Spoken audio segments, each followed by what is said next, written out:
तो देखो आज हम लोग सबसे पहले समझेंगे कि पादप कोशिका और जंतु कोशिका में अंतर क्या होता है। ठीक है, यानी कि जो जंतु कोशिका है और पादप कोशिकाओं में भिन्नता क्या क्या होती है, क्या क्या उसमें अंतर होता है, क्या नहीं होता है, इन सभी चीजों के बारे में जानेंगे। ठीक है, तो सबसे पहले हम लोग हेडिंग लगाएंगे कि पादप कोशिका और जंतु कोशिका में अंतर। ठीक है, तो इसमें दो कॉलम रहेगा, एक कॉलम में रहेगा पादप कोशिका, दूसरे में क्या होगा जंतु कोशिका। ठीक है, बाकी जो चीजें इसमें अंतर एक एक करके देखेंगे कि पादप कोशिका में क्या पाया जाता है, जंतु कोशिका में क्या नहीं पाया जाता है, इन यही हमारा क्या होता है अंतर होता है। ठीक है, तो पहली पॉइंट पादप कोशिका में देखो, इसमें बताया जा रहा है कि पादप कोशिका जो होती है जंतु कोशिकाओं से क्या होती है, बड़ी होती है। यानी कि जो पेड़ पौधों में जो कोशिकाएं पाई जाती है वो क्या होती है, जंतु कोशिकाओं की अपेक्षा क्या होती है, बड़ी होती है। लेकिन जो जंतु कोशिका होती है वो क्या होती है, हमेशा सामान्यतः छोटी होती है। ठीक है, दूसरी पॉइंट अंतर देखेंगे पादप कोशिका में, तो पादप कोशिका में कहा जा रहा है कि इसमें क्या होते हैं, लवक उपस्थित होते हैं, लेकिन इसमें जंतु कोशिकाओं में क्या होते हैं, लवक उपस्थित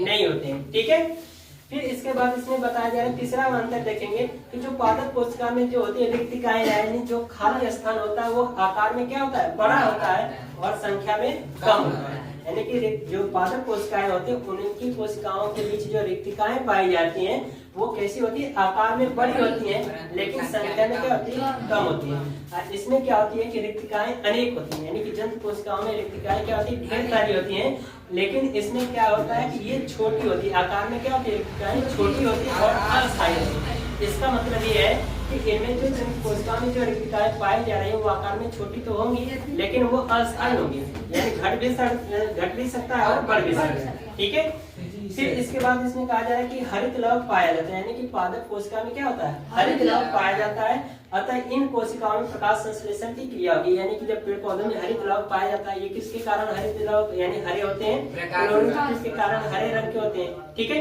तो इसलिए क्या होता है कि इनमें जो ये भोजन बनाते हैं पेड़ पौधे, किसके द्वारा, प्रकाश संश्लेषण की क्रिया की वजह से अपना भोजन का निर्माण करते हैं।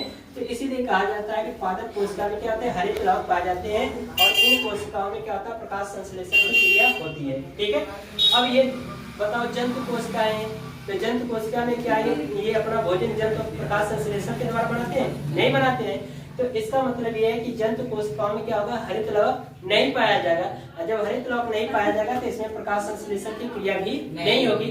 तो इसलिए हम कह सकते हैं कि जंतु कोशिकाओं में क्या होता है, हरित लवक नहीं पाया जाता और इन कोशिकाओं में प्रकाश संश्लेषण की क्रिया नहीं होती है। ठीक है, फिर इसके बाद कहा जा रहा है पादप कोशिका में पांचवें पॉइंट है अंतर कि इसमें सेंट्रोसोम क्या होता है, अनुपस्थित होता है, यानी कि सेंट्रोसोम क्या होता है, पादप कोशिकाओं में नहीं पाया जाता है, लेकिन जंतु कोशिकाओं में क्या होता है, सेंट्रोसोम उपस्थित होता है, यानी कि जंतु कोशिकाओं में सेंट्रोसोम पाया जाता है। ठीक है, फिर इसके बाद छठा गुण है, तो इसमें बताया जा रहा है कि गुणसूत्र क्या होते हैं, इसमें उपस्थित होते हैं। ठीक है, यानी कि पादप कोशिकाओं में क्या होते हैं, गुणसूत्र उपस्थित होते हैं, परंतु ये आकार में कैसे होते हैं, बड़े होते हैं। यानी पादप कोशिकाओं में क्या होता है, गुणसूत्र उपस्थित होगा। देखो चाहे पादप कोशिका हो चाहे जंतु कोशिका हो, दोनों में ही गुणसूत्र उपस्थित होते हैं, बस इनके आकार का डिफरेंस होता है। ठीक है, तो इसलिए इसमें कहा जा रहा है कि गुणसूत्र इसमें क्या होते हैं, उपस्थित होते हैं, परंतु ये आकार में क्या होते हैं, बड़े होते हैं। और इसमें भी कहा जा रहा है जंतु कोशिका में, इसमें भी क्या होते हैं, गुणसूत्र उपस्थित होते हैं, परंतु आकार में कैसे होते हैं, छोटे होते हैं। तो ये रहा पादप कोशिका और जंतु कोशिका में अंतर। ठीक है।